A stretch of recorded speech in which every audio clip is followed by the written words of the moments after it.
We talking financial freedom with Master P. Let's get it. I myself, over the last 10 years, really got into real estate. And Yes. I have one of my good friends, he was like, yo, you really should buy some property. And I bought a few buildings. And he came to me one day, he was like, yo, did you look at what your buildings are worth now? And I look and it was triple. And I'm like, whoa, we didn't do nothing. He was like, that's what I'm trying to tell you about real estate. This is like 10, 12 years ago. So I just immediately every time I'm buying something, I make that a goal for myself, a year to buy, a certain amount of properties. And whether they're duplexes, whether they're commercial, residential, I just love that. But as being from the hood, we'll go to war about the turf, we'll do everything, but we don't own nothing. And and my thing is like, what's the importance of owning real estate? Well, to me, if you own real estate, so we got a program we call Buy the Blocks Back. Okay. And so we've been buying blocks of communities and controlling and own it. That's the way we stop the injustice from police, because when you buy the block, you own it, then you control who's come back there. Right. And so when they come back there, they got to call you.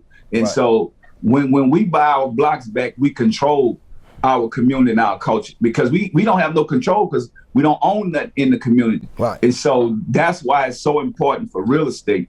When you get a piece of real estate, not only you could take that real estate and go to the bank and cash out and get what you need or borrow against that. Now you have something to where the system look at you like, okay, you're a part of their system now. Because if you look at us coming from the projects and not having that, they just look at us like, oh, we waiting for welfare. We don't understand about real estate.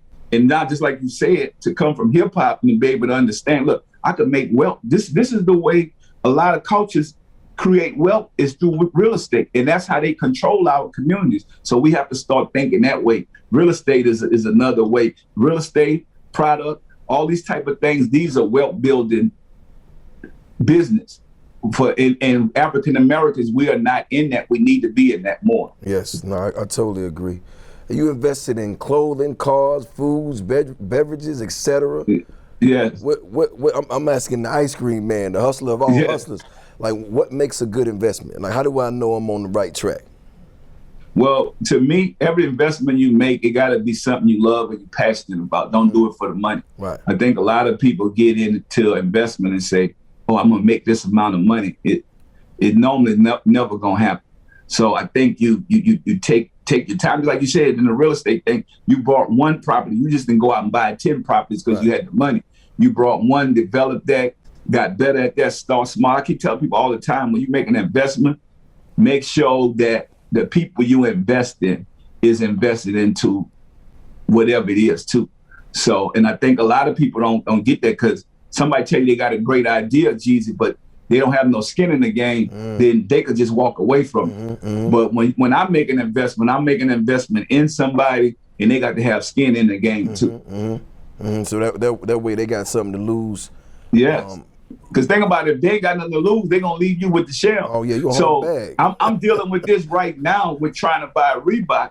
It's like they want to sell us this business. But my thing is, if we can't make money back in the next 2 to 5 years, then we're going to walk away like everybody else. It's like you can't just sell us this brand and say you're going to take all the salespeople, you're going to take all the product that you have into this, and then now only thing I got is a shell. I'm like, nah, we can't do that. Right. We got to work together. You're gonna have to ride this with us for 2 to 5 years. Right. And if we're gonna make that type of investment into a brand, which Reebok could be another big brand just as big as Nike, because if we own this, the whole culture is gonna come behind this. That's right. You know, this is not like Phil Nike. People gonna go into the store saying, you know what, Pete own this, so I want to be a part of this. Right. And you're gonna feel good, because we're going to be able to get the best technology, the best salespeople, the best designers. We'll be able to put money back into the community and the culture, but we're not going to buy an empty box. Right. So you got to start thinking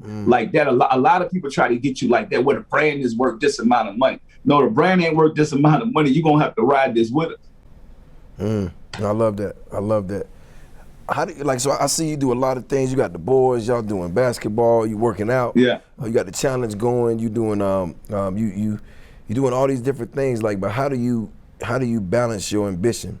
Because it's like when I see you, you on 10. I ain't never seen you like just get up and you chilling and you lay back. But I love it. Like just like I told you, this is what I love. I love doing stuff. I love being active. Right. My boys keep me going, and I love spending time with them, because if I don't spend time with them, then I feel like I'm gonna lose them. I'm gonna lose them to the streets. And I, as a parent, I know what I went through. I live with my grandparents, so I know that I have to invest in them. And that's time. That ain't about money. That's about investing my time into what I love and what I believe in. Right. And so even with all the different products, people always say, Pete, you got so many products, how you do it? Man, do you know what Nabisco and all these companies, Kellogg's, they got thousands of products. You just not used to seeing a black man with 10 or 20 products. Right. So it looked like it's a lot, but it's really not. Kellogg's, if you go in the store, man, Kellogg's got so many different products. They might have 1,000 products in the stores and you don't even know they own it. But we look at us because we don't think that big, Jeezy. We don't think that we can keep these different things going. It's like putting out albums. I'm the first guy to put out 22 albums on the Billboard at one time. So what I thought was, if they buy one record, imagine about they're going to buy 20-something from it. And same thing with product. Once you get a product in the brain and you get it in the system, then you should be able to put out how many you want if you could make the product. And it's good and people want it.